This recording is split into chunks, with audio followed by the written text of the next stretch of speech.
Hello, everyone. Welcome back to Elijah's podcast. And today we will be talking about conflict resolution and restorative justice and how these concepts paved the way for, the way that we live today, along with the changes that brought them.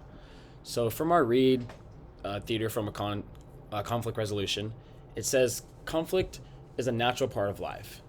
I think that's not just with us, but it's with everything.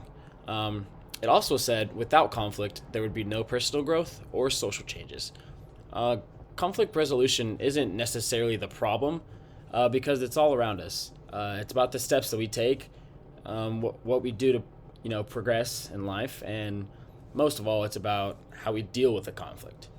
Um, Things have changed due to conflict resolution. For example, my mom, during school, she used to get spanked if something went wrong.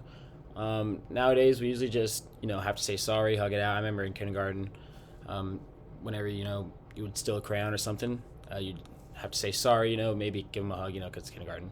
But also, in our reading, it says in 1993, on average, 100,000 students carried guns to school on a daily basis. That would never happen today.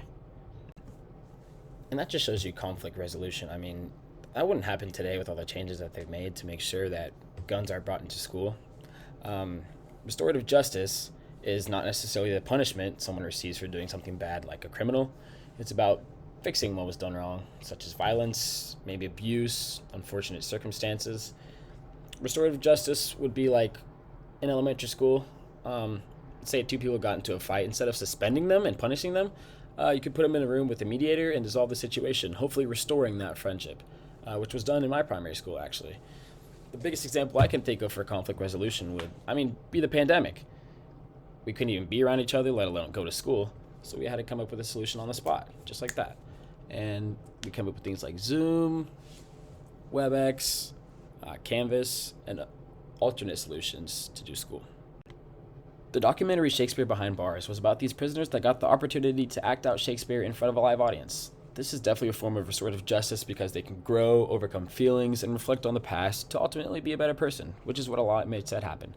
I think that restorative justice is quite productive in the population of people that are incarcerated, actually. I don't think that being treated like an animal, locked up in a cage for 23 hours of the day, having gang life forced upon you and other things is effective or just. And the documentary asked all these people change for the better, and it made me happy to know that they got this opportunity, which should really be more popular in prison life. This makes me think about Carnival and how they strive for change and express conflict over history. It's not about the enslavement and wrongdoing, although that was a huge factor, but it's about what they did to overcome these problems and the hurdles they faced to make the culture what it is today, and still improving. Thank you guys for listening, and I hope you guys enjoyed.